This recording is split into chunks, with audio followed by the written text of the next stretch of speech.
नमस्कार दोस्तों, मैं हूं राजेंद्र दत्त और आप देख रहे हैं अर्थ प्रकाश टीवी। दोस्तों, आज एक लंबे अरसे के बाद आज फिर से हम एक डिबेट लेकर आए हैं। आज फिर से हम एक राजनीतिक जो विश्लेषण है उस पर हम बात करने वाले हैं।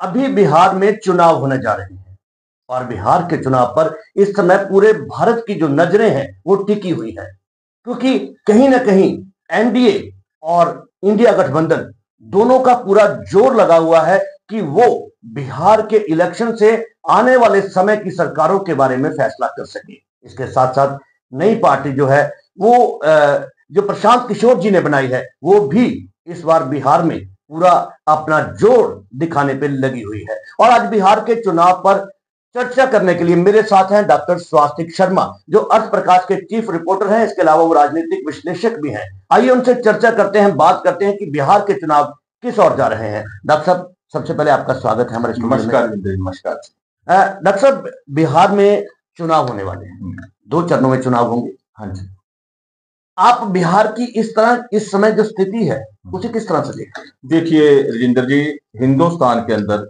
यूपी, बिहार और वेस्ट बंगाल जी 3 राज्य ऐसे हैं जिनके चुनाव जो होते हैं वो राजनीतिक भविष्य की तय करते हैं जी। और चूंकि ये बिहार का इलेक्शन है, बिहार का इलेक्शन पिछले इलेक्शन से इस बार बहुत ही एक मजेदार तरीके से होने वाला है। जैसे हम कहते हैं कि जो हम एनालाइज करते हैं वो 3 चरणों में होता है। एक होता है कि प्रथम चरण जिसके अंदर सभी सेनाएं आगे खड़ी हैं, उनका जो आज का माहौल, जो विश्लेषण है। उसके बीच होता है जब चुनाव से 3 दिन पहले किसकी वेव है। और थर्ड जो होता है हमारा, जो हम करते हैं एनालाइज कि एग्जिट पोल कि क्या कितनी परसेंटेज वोटर्स गई है। और जो रहा कि बिहार का इलेक्शन है इस बार, अगर देखा जाए ना बिहार में, तो वहां पर यादव कास्ट, ब्राह्मण और ओबीसी और दलित ज्यादा है वहां पर। तो अब हम देखें बिहार की जो पिछली समीकरण है कि उसके अंदर जो ये इलेक्शन आ रहे हैं, इसके अंदर सबसे बड़ी बात है प्रशांत किशोर, जो कभी नीतीश कुमार जी के रणनीतिकार होते थे, उन्होंने अपनी पार्टी में जन स्वराज पार्टी। और दूसरी बात हम देखा जाए कि राष्ट्रीय जनता दल से अलग होकर लालू जी के बड़े लड़के ने, तेज प्रताप ने, अलग पार्टी बनाई है। ठीक है, तो इनकी भूमिका बहुत मेन होगी इलेक्शन। अभी आपने बात की लालू प्रसाद के बेटे की, हाँ कि उन्होंने अपनी पार्टी से अलग होकर एक अपनी नई पार्टी बनाई है। तो लालू प्रसाद यादव का इस तरह से अपने बेटे को पार्टी से निकालना क्या राजनीति का एक हिस्सा है? क्या आने वाले समय में ये समीकरण फिर से राष्ट्रीय जनता दल के साथ जुड़ सकते हैं? कोई ऐसा कुछ हो सकता है? देखिए, मैं काफी दिनों से तेज प्रताप की वीडियो देख रहा हूँ, रील देख रहा हूँ, उस पर निगाह बना के रखा हुआ है। उन्होंने स्पष्ट कहा कि मैं राष्ट्रीय जनता दल है उसके अंदर नहीं जाऊंगा, स्पष्ट कहा है। और राजनीति के अंदर ऐसा होता है कि जो हमें दिखता है वो होता नहीं, जो होता है वो दिखता नहीं। बिल्कुल राजनीति, और बिहार इस मामले में बहुत तेज है। हम अंडरस्टैंड नहीं कर सकते इजिली, तेज है।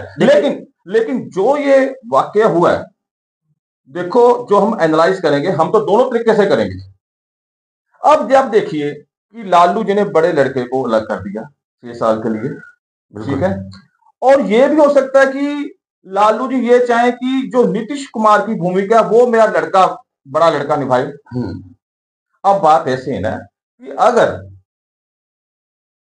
बीजेपी को यानी एनडीए को पूर्ण बहुमत मिलता है, ठीक है, उस कंडीशन में कोई फर्क नहीं पड़ेगा। अगर कम होगा तो उसके अंदर उन्होंने, तेज प्रताप ने कह दिया कि मैं उसमें नहीं जाऊंगा, तो दूसरी तरफ कहा जाएंगे।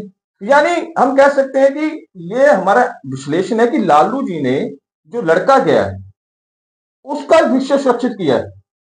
दोनों बच्चे हैं उनके। अगर कांग्रेस और राष्ट्रीय जनता जो है दल इनका, उनकी सरकार जो तेजस्वी है, अगर इधर थोड़ी कमी पेशी होती है तो तेज प्रताप भी नेचुरली जो वहां पर बात करेंगे तो उनको भी अच्छा सरकार में हिस्सा मिलेगा। यानी दोनों तरीकों के अंदर अगर बहुमत नहीं मिलता, पूर्ण बहुमत में नहीं मिलता नेशनल पार्टी को, उसके दोनों स्थितियों के अंदर लालू जी का नेक्स्ट बिहार की गवर्नमेंट फॉर्मेशन में एक अहम योगदान होगा। यानी आपका कहने का मतलब है कि कहीं ना कहीं ये राजनीति का एक हिस्सा है और सोची समझी साजिश के तहत भी हो सकता है। नहीं, इसको साजिश कह सकते, इसको हम विश्लेषण कह सकते हैं। हम दोनों तरीकों से देखेंगे ना, क्योंकि आज का माहौल ऐसा है, मैं बताता हूं, जैसे सारे रथ खड़े हैं महाभारत के अंदर, ठीक है, एक एक पार्टी का क्या रणनीति होगी, क्या उन मौजूदा स्थिति है, उस पर हम विश्लेषण करते हैं कि ऐसा हो सकता है। अच्छा डॉक्टर साहब, मुझे एक चीज और बताइए कि अगर एनडीए बहुमत में आता है, हाँ जी, जिस तरह से हर पार्टी कोशिश कर रही है, तो क्या नीतीश कुमार जो है वो फिर से मुख्यमंत्री हो सकते हैं? देखिए, आधिकारिक तौर पर अभी अनाउंस नहीं हुआ है। हाँ बिल्कुल, घोषणा तो भी नहीं हुई है। नीतीश कुमार जी ने अपने भाव पर कहा है कि हम इनके अंडर इलेक्शन लड़ रहे हैं, लेकिन वो उस समय की परिस्थिति देखी जाएंगी, परिस्थितियों पर डिपेंड होगा नीतीश कुमार की कितनी सीटें आती हैं। ऐसे भी हो सकता है कि अगर तेज प्रताप की सीटें ज्यादा आ गई, आप ये देखिए ना, तेज प्रताप की पार्टी सारी सीटों पे नहीं खड़े, कुछ सीटों पे खड़े हैं। हाँ बिल्कुल, यहीं पर मुझे डाउट हुआ कि वो सारी सीटों पे कुछ 44-45 आई थिंक इतनी है, इसमें खड़े हैं। तो अगर उसमें मैसेज जीत आती है, अगर 20 सीटें लेके जाते हैं, तो उस कंडीशन के अंदर ये अगर बहुमत नहीं होता पूरा किसी का, उसमें इनकी स्थिति अच्छी हो सकती है। क्योंकि आप देखना, नीतीश कुमार जी की आप देखोगे ना, नीतीश कुमार जी की पार्टी है एमपी के इलेक्शन, तो उसमें ज्यादा एमपी सीटें थी, उनके 35-36 या 20-22 एमपी होते हैं, 35-36 इनके होते हैं एमएलए। लेकिन उस स्थिति के अंदर जो बिहार का हम बैकग्राउंड देखें, उसके हिसाब से ये बहुत अच्छा एक स्टेप उठाया गया है। अच्छा डॉक्टर साहब, इस बार के चुनाव में भारतीय जनता पार्टी जो है, हाँ जी, या यूं कहें एनडीए जो है, हाँ जी, वो एक टक्कर में है पूरी तरह से। हाँ जी, क्योंकि राहुल गांधी ने भी बहुत ज्यादा बिहार में यात्रा भी की है और पूरा जोर लगाया, एसआईआर को लेकर उन्होंने मुद्दे उठाए, कहीं ना कहीं वोट चोर गद्दी छोड़ वाला मुद्दा भी बिहार चुनाव को लेकर आ भी रहा। तो इस समय भारतीय जनता पार्टी की जो रणनीति है वो किस तरह की है? देखिए, Bharatiya Janata party no doubt NDA का सबसे बड़ा घटक दल है, सबसे बड़ा दल है, सीटों के हिसाब से उनको सीटें ज्यादा मिली हैं। नेचुरली की भारतीय जनता पार्टी भी चाहती है कि उनकी मैक्सिमम सीटें आए, और यही नहीं, ये एनडीए जो उनका गठबंधन ये चाहता है कि हम बहुमत का आंकड़ा पूरी तरह पार कर जाएं, कि हमें किसी के सहयोग की जरूरत ना हो, क्योंकि अगर सहयोग होगा फिर दिक्कत होगी। हाँ, अब अपने पहले बीजेपी की बात करते हैं कि नो डाउट बीजेपी का पिछला परफॉर्मेंस देखते हुए, अब आप उस साइड की देख लिया आपने, गठबंधन का बीच में बात करेंगे। हाँ, तेज प्रताप राहुल जी को कहते हैं कि इनको इतनी नॉलेज नहीं है, लेकिन प्रियंका गांधी तारीफ कर रहे हैं। हाँ बिल्कुल बिल्कुल, ये जो समीकरण, यही समीकरण देखते हुए हमें सोचने मजबूर हो रहा है कि ये क्या हो रहा है, कि ये पासा इधर भी हो सकता है। नेचुरली हर पिता चाहता है कि मेरा लड़का आगे बढ़े, और लालू जी चाहते होंगे कि मेरा लड़का फ्यूचर का नीतीश कुमार बन जाए। बिल्कुल बिल्कुल, ये है। तो ये चीजें, अब आप बातें भारतीय जनता पार्टी की बात, no doubt Bharatiya Janata party का पैटर्न देखिए, आप देखिए हरियाणा का पैटर्न एज इट इज चल रहा है वहां पर। हरियाणा में एनएलओ थी, जजपा थी, अलग अलग होगी। उसी तरह से बिहार में उनका भी हरा रंग था, राजद का भी हरा रंग है, उनकी भी पीली पार्टी बनाई थी, पीली और हरी, उधर एक कली वो है पीले रंग है, पीला रंग है तेज प्रताप का, वही पैटर्न चल रहा है। अब बात ये आती है कि बीजेपी, अच्छा बीजेपी में सबसे बड़ी दिक्कत ये आएगी कि रूलिंग पार्टी में ना एंटी इनकमेसी होती है, आप इसको बट ऑब्वियस बात है। और सबसे बड़ी बात है जो, देखिए मैं बताता हूँ, बिहार के अंदर यादव, बनिया, यादव और ओबीसी, दलित और ब्राह्मण वोट ज्यादा है, अगर हम इसका एनालाइज करेंगे बिहार का। तो उसके अंदर आप बताता हूँ, बीजेपी ने विनोद तावड़े को प्रभारी बनाया। तो विनोद तावड़े रणनीतिकार बहुत अच्छे हैं, और उनके प्रभारी के समय में इलेक्शन जीती हुई है बीजेपी, हरियाणा में भी थी आई थिंक, वहां से जीती है, उनका रिकॉर्ड, उनको नॉलेज है। अब ये देखना है कि बीजेपी बिहार की जनता को किस तरीके से कन्विंस करती है कि एनडीए को वोट डालें। अब इसके अंदर जो जो मेरे हिसाब से है कि भारतीय जनता पार्टी को केंद्र के अपने वो लीडर देने चाहिए जिनकी वहां पर कास्टें हैं, जैसे ब्राह्मण है, तो केंद्र के ब्राह्मण लोगों नेताओं की करें, रैलियां करें। यादव है, जैसे हरियाणा में यादव है, इंद्रजीत जी को बहुत अच्छा यूज कर सकते हैं, राव नरवीर जी को यूज कर सकते हैं, यादव वोट है वहां पर, यादव वोट क्या हो सकता है।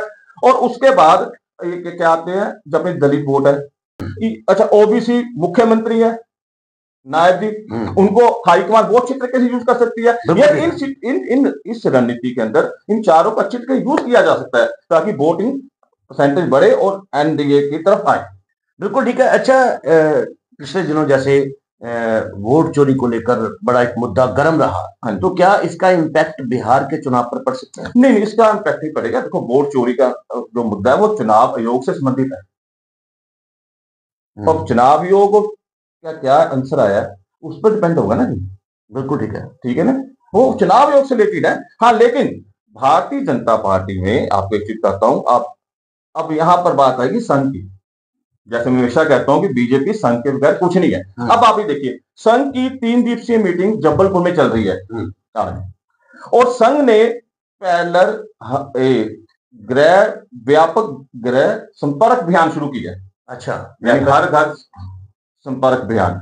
उस संपर्क अभियान के अंदर वो भी नवंबर 1 से 15 नवंबर तक चलेगा सारी जगह पर। और उसके अंदर वो डिफरेंट चीज है ना, बीजेपी अपना काम कर रही है, नीतीश कुमार करें, जो वो संघ के लोग घर घर जाएंगे, उससे काफी हद तक बीजेपी को वोटिंग परसेंटेज बढ़ेगी। हाँ। अच्छा, जन स्वराज पार्टी, हाँ जी, प्रशांत किशोर, हाँ जी, प्रशांत किशोर को भी एक अच्छा रणनीतिकार माना जाता है। हाँ जी, हाँ जी।